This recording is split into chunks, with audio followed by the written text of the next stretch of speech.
et à tous et bienvenue pour ce nouveau podcast Microculture, présenté par Angélique, Cam et Valentine.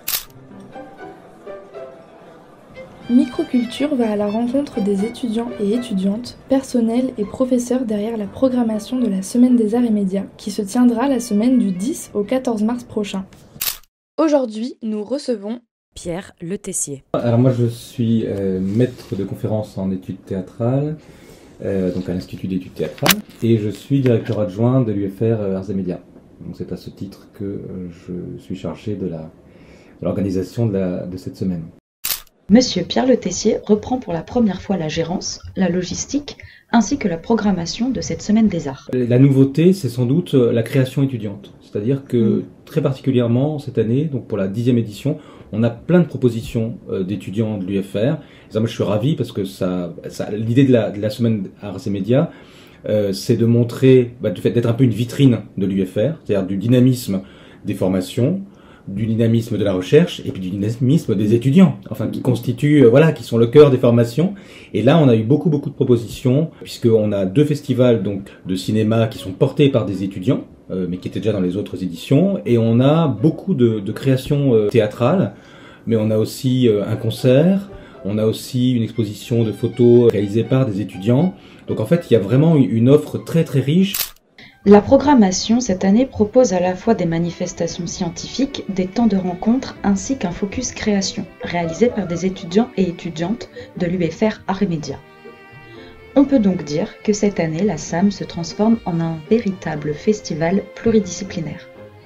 Toutefois, cette édition est un petit peu plus spéciale que d'habitude. Et ce qui caractérise cette année, déjà c'est la 10e édition.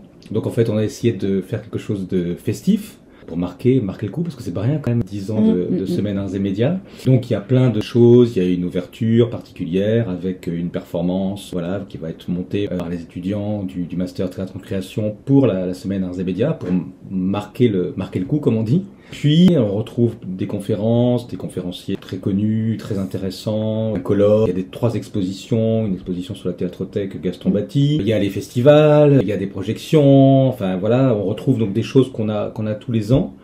Pierre Le Tessier est accompagné d'un comité de pilotage de l'UFR, au sein duquel il y a des membres qui représentent les 4 départements, des personnes administratives et 2 étudiants-étudiantes, à savoir un doctorant et une étudiante de licence.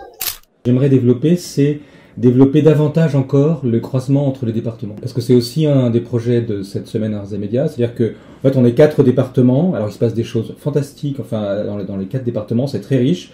Mais quelquefois, alors, il y a des projets, ensemble. Mais il pourrait y en avoir encore plus. Et la Semaine des Arts et Médias, c'est un peu ça aussi. C'est dire, c'est quand même unique, on est une UFR, Arts et Médias, on a des formations artistiques, des formations plutôt côté médias. Et donc on fait des choses ensemble et donc ça c'est vraiment intéressant. Donc oui, j'ai des projets de propositions qui permettront de croiser encore plus notamment les étudiants des différents départements. Oui, ce serait ça en fait. Mon souhait, ce serait de renforcer encore cette dimension-là, qui est déjà là, mais qui pourrait être encore plus présente. Pierre Le Tessier n'est pas à sa première expérience de gestion d'un projet culturel. Avec Monsieur Pierre Longness, ils ont créé, il y a 2 ans, un festival dédié à la jeune création des écoles supérieures de théâtre ou des formations au niveau master d'université. Et pour terminer, Pierre Le Tessier va nous présenter Les Métanamorphoses, une adaptation des Métamorphoses d'Ovide par les étudiants et étudiantes du Master 2 Théâtre en Création. C'est vraiment une étape de travail, c'est-à-dire que c'est un master de recherche et création, dont je suis co-responsable. Et en fait, le projet du master, un des objectifs principaux de ce master, c'est de réaliser une création collective. En fait, ils ont 1 an pour concevoir et réaliser une création théâtrale. Et donc cette année, ils ont fait le choix, donc on a une promotion, on a 9 étudiants, de travailler à partir d'un texte antique, donc les Métamorphoses d'Ovide, qu'ils sont en train d'adapter. Donc là, ils sont dans une phase d'écriture de plateau. Donc vraiment, on est vraiment sur quelque chose en cours.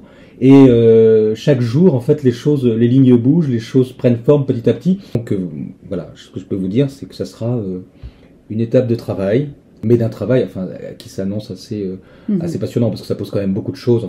Cette notion de métamorphose, alors c'est pas encore complètement centré, mais entre la dimension écologique, la fluidité des formes, la fluidité des genres, enfin il y a beaucoup de questions qui sont abordées là. Donc à la fois c'est des questions fondamentales, à la fois c'est des questions qui du point de vue scénique ouvrent plein de possibles. Rendez-vous vendredi 14 mars à 11h30 à la salle théâtre pour découvrir Métanamorphose, une adaptation des Métamorphoses d'Ovide par les étudiants et étudiantes du Master 2 Théâtre en Création. Merci de nous avoir écoutés, c'était Microculture, un podcast de Angélique Barrero, Cam Baglan Et Valentine Vincent-Hermé.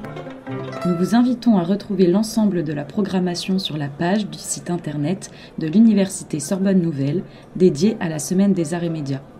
Tous nos podcasts sont disponibles dès le 10 mars 2025 sur la page YouTube de l'Université Sorbonne Nouvelle.